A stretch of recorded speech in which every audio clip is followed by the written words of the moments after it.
সোমার গল্পের আসরে সবাইকে স্বাগত। আবারও এসেছি ক্লাসিক সাহিত্যিকদের ক্লাসিক সাহিত্য শোনাবো বলে।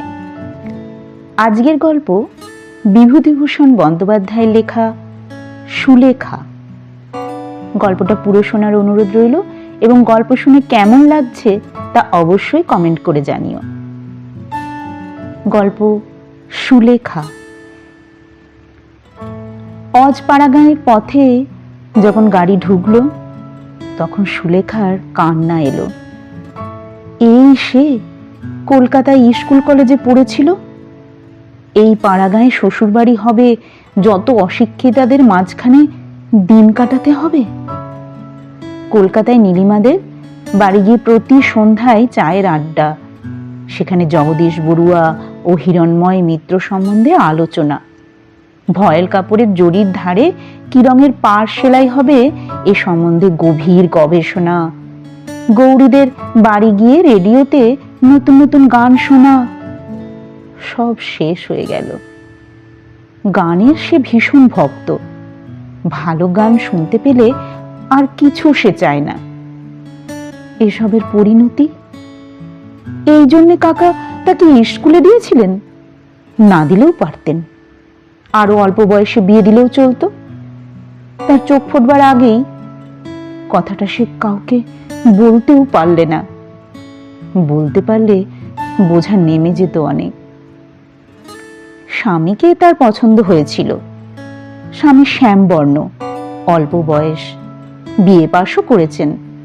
কিন্তু হলে কি হবে, তিনি বিদেশে চাকরি করেন। গল্পগুজব করবার জন্য তাকে পাওয়া যাবে না সব সময়। অশিক্ষিতাদের মধ্যে অজপাড়াগাঁয়ে একা একাই দিন কাটাতে হবে। মরে যাবে সে। নীলিমা কত দূরে পড়ে রইল, ও এবার আয়ে পাশ করবে। সামনে কত আনন্দ ভরা মুক্ত জীবন, সে আটকে গেল ক্ষুদ্র জলাশয়ের জল ঝাঁঝির দামে। জীবনের গতি ওর বন্ধ হয়ে গেল। সন্ধ্যা হয়েছে। একটা জীর্ণ একতলা বাড়ির সামনে ওদের গাড়ি এসে পৌঁছল। কতগুলো প্রাচীনা, কতগুলো পাড়া গিয়ে বউ, তাদের মুখে চোখে না আছে বুদ্ধির দীপ্তি, না আছে কিছু। তারাই এসে সুলেখার চারিধারে ভিড় জমালে। কলকাতার বাসাতেই বৌভাত হয়ে গিয়েছিল, কোনো আচার অনুষ্ঠান বাকি ছিল না। থাকলে আরো বিরক্তিকর হয়ে উঠত ব্যাপারটা। স্বামীর ছুটি নেই, তিনি তাকে পৈতৃক বাড়িতে প্রাচীনাদের হাতে পৌঁছে দিয়েই সরে পড়লেন। মিলিটারি চাকরি, বিশেষ ছুটি ছাটা নেই। যদি সময় পান পুজোর সময় আসবেন বলে গেলেন। সমীর চলে গেলে সুলেখা কান্নায় ভেঙে গেল। একেবারে নিঃসঙ্গ হয়ে গেল সে। কিভাবে দিন কাটাবে এখানে বুড়িদের মধ্যে, যারা বাইরের জগতের কোনো সংবাদ রাখে না, এমন তিনকালে গিয়ে এককালে ঠেকা দন্তহীন বুড়িদের মধ্যে। টাকা ছিল না কাকার, নতুবা শহরে বিবাহ হতো। যাক সে কথা, ছেলে দেখে বিয়ে দেওয়া। ছেলে সত্যিই ভালো। স্বামীকে সে গড় পছন্দ করেনি। ভালো ছেলে, পাশ করা, স্বাস্থ্যবান। গ্রামের বাড়ি জীর্ণ বটে, কিন্তু বেশ বড়। অনেক নাকি জায়গা জমি আছে, প্রজাপত্তর আছে, আগান বাগান, পুকুর বাঁশঝাড় আছে। বনেদি সেকেলে গৃহস্থ। তবে ওই যা কথা, সেকেলে, একেবারে সেকেলে। শাশুড়ি সুলেখাকে দিয়েছেন একছড়া ভারী সেকেলে মুরকি মালাহার, দিয়ে বলেছিলেন, বৌমা বড় পয়মন্ত জিনিসটা। আমার শাশুড়ি আমাকেই হার দিয়ে আশীর্বাদ করেছিলেন, আমি তোমাকে দিলাম, আবার তুমি আবার দিও তোমার ছেলের বউকে। জন্ম এই স্ত্রী হ, আমার মাথায় যত চুল আছে ততদিন সমীর বেঁচে থাকুক। সুলেখা শাশুড়ির পায়ের ধুলো নিয়ে প্রণাম করলে। হার ছড়াটা ভারী বটে, কিন্তু এ কালে ও হার কেউ পড়ে? গৌরী কি ভাববে? কলেজের অনুদি কি ভাববে যদি ও আজ মুরকিমালা হার গলায় দিয়ে কলকাতায় গিয়ে হাজির হয়? দিন 5-6 কেটে গেল। সুলেখাকে ভোরে উঠে কাজকর্ম বড়জা নীরদাকে সাহায্য করতে হয়। অবশ্যই নতুন বউ বলে এখনো কাজের ভার তেমন ঘাড়ে চাপেনি, কিন্তু নীরদাকে দিয়ে সে বুঝতে পারে এ সংসারে পুরনো বউ হয়ে গেলে কি ধরনের খাটুনিটা আশা করা যায়। নীরদা উদয়ান্ত খাটে, টিন টিন ধান সেদ্ধ করে, বোঝা বোঝা খাড় কাচে, খই মুড়ি ভাজে, দুবেলা রান্না করতে আসে।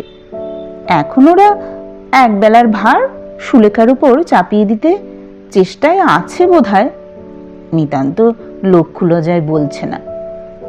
সুলেখা রাঁধতে জানে না যে তা নয়, কিন্তু গেঁয়ো রান্না, ওই চচ্চড়ি, শুক্তুনি, মোচার ঘন্ট, ঝালের ঝোল বা বড়ির টক, এসব সে রাঁধতে জানে না। তাছাড়া ভালো লাগে না এসব তার। এভাবে জীবন নষ্ট করার কি মানে হয়? সুলেখা সুন্দরী মেয়ে, কলেজের থিয়েটারে গতবার মালিনীর পার্ট নিয়েছিল। সুশ্রী চেহারার জন্যে আর চমৎকার গানের গলার জন্যে যা মানিয়েছিল ওকে। গৌরীর মা টিস্যু শাড়ি পরিয়ে সোনার গহনা দিয়ে কপালে অলকা তিলকা এঁকে ওকে নিজের হাতে সাজিয়ে দিলেন। ইংরেজি অধ্যাপিকা তরুণী উষাদি গ্রিন রুমে এসে ওকে কিভাবে অভিনন্দিত করলেন, এসব কথা তো আর বছর রবীন্দ্র জন্মোৎসবের দিনের। আজ মনে হচ্ছে কত কাল সেসব দিন শেষ হয়ে গেল। এর চেয়ে তার নাই বা বিয়ে হতো, থাকতো সে উষাদির মতো, নলিনীদির মতো, মিস সেনের মতো, মিস সাধুবালা গাঙ্গুলির মতো অবিবাহিতা, হাতে ভ্যানিটি ব্যাগ ঝুলিয়ে খাটো ছাতা হাতে ট্রাম ধরতে ছুটত বেলা 10:30টায়। যেখানে খুশি তুমি যাও, সিনেমা দেখো, নাচ গানের জলসা, ফার্স্ট ক্লাসে নিউ এম্পায়ারে, কি মজা। সকালবেলা ওর বড় যা এসে বললে, রাঙাবো এক কাজ করতে হবে যে। সুলেখা বললে, কি দিদি? কলাই ডাল নষ্ট হয়ে যাচ্ছে, এগুলো ছাদে নিয়ে গিয়ে রোদে দাও, তারপর বেলা পড়লে ঝেড়ে তুলতে হবে, বুঝলে? বেশ। পারবে তো? করিনি কখনো, তবে চেষ্টা করি। সুলেখা ডাল ছাদে দিয়ে এসেছে, তারপর আর ডালের কথা ওর মনে নেই। দুপুরে আহারের পরে একটু শোবা মাত্রই ওর ঘুম এসেছে। বেলা 2টোর সময় কালো ভোমরার মতো মেঘ করে নেমেছে ঝমঝম জল। ও অঘোরে ঘুমোচ্ছে তখন। ঘুম যখন ভেঙেছে তখনও সমানে বৃষ্টি হচ্ছে। শ্রাবণ মাসের বৃষ্টি খানা ডোবা ভর্তি করে ফেলেছে 2 ঘন্টার মধ্যে। সুলেখা উঠে চোখ মুছতে মুছতে জানালা দিয়ে দেখে অবাক হয়ে গেল। বৃষ্টির এমন রূপ সে শহরে দেখেনি কখনো। বকুল গাছের গুঁড়িটা কালো দেখাচ্ছে বৃষ্টির ধারায়, ছাতারে পাখিগুলো অঘোরে ভিজছে। ও যেন রবীন্দ্রনাথের সেই কবিতাটার কথা মনে এনে দেয়। এদের কোনো ব্যবস্থা নেই, এই সময় খেতে হয় গরম চা। সে নতুন বউ, চা তৈরি করতে যেতে পারে না, কিন্তু কারো কি সেদিকে দৃষ্টি আছে না কেউ কিছু বোঝে? ও কে মাগো? ওদের বাড়ির বুড়িটা কি করে ভিজছে এই জলে, নারকোল পাতা কুড়োতে। পাড়া গেঁদের কাণ্ডই আলাদা। এমন সময় ওর যা ঘরে ঢুকে বললে, রাঙাবো ডালগুলো তুলেছিলে ছাদ থেকে? সর্বনাশ, সে কথা একদম মনে নেই সুলেখার। লজ্জায় তার সুন্দর মুখ লাল হয়ে উঠল। অপ্রতিভ সুরে বললে, ওই যা, সে কথা মনেই নেই দিদি, এক্ষুনি আমি যাচ্ছি ছাদে। লজ্জায় সুলেখার মনে হচ্ছিল যে মাথা কুটে মরে। এইসব অশিক্ষিতার দল তাকে কিরকম আনারেই না মনে করছে। তাকে স্মার্ট বলে সবাই জানতো কলেজে। সুলেখা ধড়মড় করে উঠে ছুট দিল ছাদের দিকে। ওর যা সস্নেহে ওর দিকে চেয়ে বললেন, ছুটতে হবে না রাঙা বউ, বসো বসো। বসবো কি দিদি, ডাল যে ভিজে নষ্ট হয়ে গেল। সে কি এখনো ছাদে আছে ভাই? তুমি ঘুমোচ্ছিলে যখন বৃষ্টি এলো, সে আমি তুলে আনলুম যে। কৃতজ্ঞতায় সুলেখার সুন্দর চোখের দৃষ্টি বিনত হয়ে এলো। সত্যি ভালো লোক বটে তার যা, মজা দেখবার মতো লোক নয়। ও বললে, বাঁচলুম দিদি, ধন্যবাদ, তুমি আমাকে লজ্জার হাত থেকে বাঁচালে। সুলেখার যা মুখে কাপড় দিয়ে হেসে বললে, রাঙা বইয়ের থিয়েটারি ধরনের কথা শুনে হেসে মরি। ও মাগো! ও একটা মস্ত বড় পরাজয়ের দিন বলে সুলেখা মেনে নিলে। ডাল কখনো তোলেনি সে, অত শত তার মনেও থাকে না পাড়াগাঁয়ের লোকের মতো। সেদিন সন্ধ্যেবেলা ও পাড়ার কামিনী এসে বললে, কি হচ্ছে গো বৌদিদি? চুল বাঁধছি, এসো ঠাকুরজি, চুলের দড়িটা ধরো তো। গান করবে? সন্ধেবেলা গান করলে শাশুড়ি আমার ভালো চোখে দেখবেন? একই তো আনাড়ি হয়ে আছে এ বাড়ির মধ্যে, সে হবে না ভাই। তবুও তুমি আজ প্রথম বলে গানের কথা। কেউ বলেনি বুঝি তোমায় বৌদিদি? কে আর বলছে। এই সময় সন্ধ্যার অন্ধকার নেমে এলো ঘন হয়ে। কামিনী চলে যাবার জন্য বাইরে এসে দাঁড়ালো, বললে, চলি আজ বৌদিদি, আর একদিন আসবো। এক পশলা বৃষ্টি হয়ে গিয়েছে সেদিন বিকেলে। সুলেখার ঘরের জানলার ঠিক বাইরে লেবু গাছে লেবু ফুল ফুটেছে। বৃষ্টি জল অপরাহ্নের বাতাসে ভুরভুরে নেবু ফুলের গন্ধ। বড়জা নীরদা ওর ঘরে ঢুকে বললে, কি হচ্ছে রাঙা বউ? আসুন দিদি, কি আর হবে, এমনি বসে আছি। রান্নাঘরে চলো, দুটো ডাল ভাজবো, তুমি বসে বসে কুলোয় ঝাড়বে। আচ্ছা দিদি, সবসময় এসব কাজ তোমাদের ভালো লাগে? একটু অন্য রকমের কাজ, একটু ভালো কাজ। নীরদা হেসে বললে, সময় নেই ভাই, দেখছো তো সংসারে কাজ নিয়ে বেহাতি, ওরই মধ্যে সময় করে নিতে হয়। বিরক্তিতে সুলেখার মন ভরে উঠল। এমন সব অশিক্ষিতদের মধ্যেও সে এসে পড়েছে।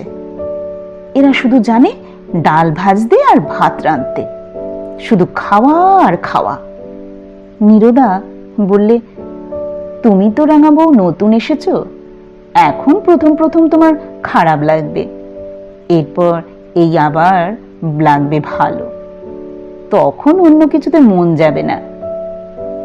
সুলেখা মনে মনে বললে, সেদিন আমার জীবনে হঠাৎ না আসুক। চক্ষু লজ্জার খাতিরেও ওকে গিয়ে ডাল ভাজতে বসতে হলো রান্নাঘরে। 2 ঘন্টা, সে কি খাটুনি। নীরদা ডাল ভেজে দিচ্ছে আর ও আনাড়ি হাতে কুলোতে ঝাড়ছে। অনেক রাত্রে ঘুম চোখে সুলেখা এসে যখন বিছানায় শুয়ে পড়ল, তখন তার মন অবসাদে ও ক্লান্তিতে ভেঙে পড়েছে। কি কর্মফলে এমন সংসারে সে এলো? অনেক রাত্রে সেদিন ঘুম ভেঙে উঠে সুলেখা শুনলে কে গান গাইছে। সুলেখা উৎকর্ণ হয়ে শোনবার চেষ্টা করলে। গুনগুন করে কে গান ভাবছে, নিপুণ কণ্ঠের আলাপ। ও ভাবলে, বাড়ি এমন জয় জয়ন্তী আলাপ করে কে? সুলেখা নিজে গায়িকা, সে বুঝলে যে এই গুনগুন সুরে আলাপ করছে সে নিপুণা গায়িকা। সুলেখা অমন আলাপ করতে পারলে নিজেকে ওস্তাদ মনে করত, কিন্তু এ কি সম্ভব? এখানে কে গান গাইবে এমন? সুলেখা আরো শুনবার জন্য বাইরে এসে দাঁড়ালো। সেই সময় গানও হঠাৎ বন্ধ হয়ে গেল। যে গাইছিল সে অন্যমনস্কভাবে এক টুকরো গান অল্প একটু সময়ের জন্য গাইছিল, ঠিক গান গাইবার জন্য নয়। সুলেখা ঘুম ও বিস্ময় জড়িত চোখে এসে শুয়ে পড়ল। সকালে উঠে এ ঘটনার কথা ওর মনে ছিল না, কিন্তু একটু বেলা বাড়লেই মনে এলো রাত্রের সেই অস্পষ্ট জয় জয়ন্তীর সুর। তখনই সে মন থেকে ঝেড়ে ফেলে দিয়ে সমস্ত ঘটনাটাকে, স্বপ্নের ব্যাপার হয়তো সমস্তটা। গ্রামের ওপাড়ায় সুলেখা কখনো যায়নি। এবার একদিন ওপাড়া থেকে কয়েকটি মেয়ে ওকে নিমন্ত্রণ করে নিয়ে গেল। তারা সকলেই এক বাক্যে সুলেখার রূপের প্রশংসা করলে। চা খেতে বসে রান্নাবান্নার গল্প করেন। এরা চোখ থাকতে অন্ধ নাকি? এমন যে সুন্দর লাইলাক রঙের জরিপার শাড়ি পরে আছে সুলেখা, তার দিকে কারো চোখ গেল না? কেউ বললে না সে কথা, না বললে বিখ্যাত ছবি মায়া মুকুর সম্বন্ধে। পুড়িয়ে খেতে একটা বাক্যি সুলেখা ওদের ওদের কাছে মায়া মুকুরের গল্পটা করেছে। ও সব গানগুলি সে গাইতে পারে এ কথাও জানিয়ে দিয়েছে, অথচ গান গাইতে বললেও না তাকে কেউ। হিরণময় মিত্রের গান সবগুলো, কে জানে না হিরণময় মিত্রকে, তার সুকণ্ঠকে। সুলেখাকে ইচ্ছে হলো এই মূঢ় অশিক্ষিতা সামনে একেবারে হারমোনিয়ামটা টেনে নিয়ে চাঁদের দেশের রাজকুমারীর কিংবা ফাল্গুন এসোরের সেই অপূর্ব সুরপুঞ্জে ঘর ভরিয়ে দেয়। কারণ যে বাড়িতে ওকে নিয়ে গিয়েছিল একটা ভাঙা হারমোনিয়াম ছিল সে বাড়িতে। একটি 11-12 বছরের ছোট মেয়ে বেসুরে একটা সেকেলে শ্যামা সঙ্গীতও গেয়েছিল, বোধহয় তাকেই বিশেষ করে শোনাবার জন্যেই। এই গ্রামে কেউ বোধহয় খবর রাখে না যে সে একজন গায়িকা। বাড়ি ফিরে দেখলে ওর যা তালের বড়া ভাজবে বলে তালের রস বার করছে। ওকে দেখে বললে, রাঙা বউকে কোথায় নিয়ে গেছিলে তোমরা? মেয়ের দল বললে, তুমি তো আর যাবে না বড় বৌদি, তুমি গেলে অবশ্যই আজ খুব ভালো হতো, আমাদের সে ভাগ্যে কি আর আছে? নীরদা বললে, বসো সবাই, তালের ফুলুরি খাবি? রাঙা বউ তুমি তালের গোলাটা করো, আমি কড়াই তেল চড়িয়ে দিই। একটি ধামা বড়া ভেজে যখন ওরা উঠল তখন রাত 9টা। মেয়ের দল ইতিমধ্যেই 2-10টা বড়া খেয়ে চলে গিয়েছে। সুলেখার এসব কাজে অভ্যাস নেই। ঠায় বসে থাকা রান্নাঘরের গরমে কতক্ষণ পোষায়? এরা শুধু জানে ভোজনের তরিবত করতে, সকাল থেকে রাত 12টা পর্যন্ত। মনে পড়ল ওদের কলেজের এক অধ্যাপক বলেছিলেন, বাঙালির ঘরে রান্নার বন্দোবস্ত যে ধরনের, তাতে খাটুনি এবং আয়োজন যত বেশি, খাদ্যবস্তুর পুষ্টিকারক গুণ তত নেই। জিভে ভালো লাগানোর দিকে যত লক্ষ্য, খাদ্যের গুণাগুণের দিকে তত লক্ষ্য থাকলে আজ বাঙালির স্বাস্থ্য এত খারাপ হতো কি? বসে বসে শুধু নির্বোধের মতো একরাশ তালের বড়া ভাজা। ওর বড় যা রান্নাঘরে ওকে বললে, রাঙা বউ আমার ঘর থেকে গামছাখানা নিয়ে এসো না ভাই, গা ধুয়ে নেই কুয়োতলা থেকে, বড্ড গরম লাগছে বড়া ভেজে। সুলেখা বললে, আলো আছে তোমার ঘরে? নেই, হারিকেনটা নিয়ে যাও ভাই। বড়জার ঘরে ঢুকে গামছা খুঁজতে গিয়ে সুলেখার চোখে পড়ল একটা জিনিস। ঘরের ছোট্ট টেবিলটার উপর একখানা খাম পড়ে আছে, অল ইন্ডিয়া রেডিও ছাপ আছে তার উপরে। খামটাতে নাম লেখা আছে নীরজা সুন্দরী মিত্র, রায়গ্রাম, বাহিরগাছি পোস্ট, জেলা নদিয়া। তাড়াতাড়ি সে খামখানা খুলে ফেলে পড়লে, 17ই আগস্ট তারিখে নীরজা সুন্দরী মিত্রের গান আছে রেডিওতে। তারই চিঠি ও কন্ট্রাক্ট ফর্ম। উল্টে পাল্টে দেখলে সুলেখা, কোনো ভুল নেই কোথাও, নির্ঘাত রেডিও কন্ট্রাক্টরের চিঠি। কিন্তু কার নামে? নীরজা সুন্দরী মিত্র কে? একটা অস্পষ্ট সন্দেহ ওর মনে জাগলো। তাই যদি হয়, তখনই সে রান্নাঘরে ছুটে এসে চিঠিখানা দেখিয়ে বললে, এ কার চিঠি দিদি? নীরজা সুন্দরী কে? ওর যা তাচ্ছিলের হাসি হেসে বলল, দূর, ও আবার তুমি দেখতে গিয়েছো? আমারই নাম। নীরজা থেকে পাড়াগাঁয়ে সবাই বলে নীরদা। কিন্তু মিত্র কেন? ঘোষ হবে তো। বিয়ের আগের নামটাই চলে আসছে রেডিও আপিসে, ওরা আর বদলায়নি। ও কিছু নয় ভাই, রেখে দে। ঠাকুরপুকে বারণ করে দিয়েছিলাম, নতুন বউকে এ কথা বলো না, আমার লজ্জা করে। তাছাড়া আমার দাদার বারণ ছিল, শ্বশুরবাড়ির গ্রামে এসব কথা জানালে কে কি বলবে। দাদা আমাকে গান শিখিয়েছিলেন কিনা। হিরণ্ময় মিত্র নাম শুনেছ বোধহয়? বিখ্যাত গায়ক হিরণ্ময় মিত্রের ছোট বোন ও শিষ্যা সুগায়িকা নীরজা সুন্দরী মিত্র তার সামনে বসে তালের বড়া ভাজছে। সুলেখা শ্রদ্ধায় ও স্নেহে আঁচল দিয়ে বড়জার মুখ মুছে দিতে দিতে বললে, একদিন দিদি জয় জয়ন্তী ভাজছিলেন, তাহলে আপনি অনেক রাতে ঘুমের ঘোরে সেদিন পায়ের ধুলো দিন। তখন আমি ধারণাই করতে পারিনি। এতদিন বলা উচিত ছিল আমাকে। আমি কি করে জানবো বলো দিদি? গল্পটা কেমন লাগলো তা অবশ্যই জানিও। ভালো লাগলে লাইক শেয়ার করতে ভুলো না। দেখা হবে আবার এরকমই আরো অনেক সুন্দর গল্প নিয়ে। আজই পর্যন্তই, বিদায়।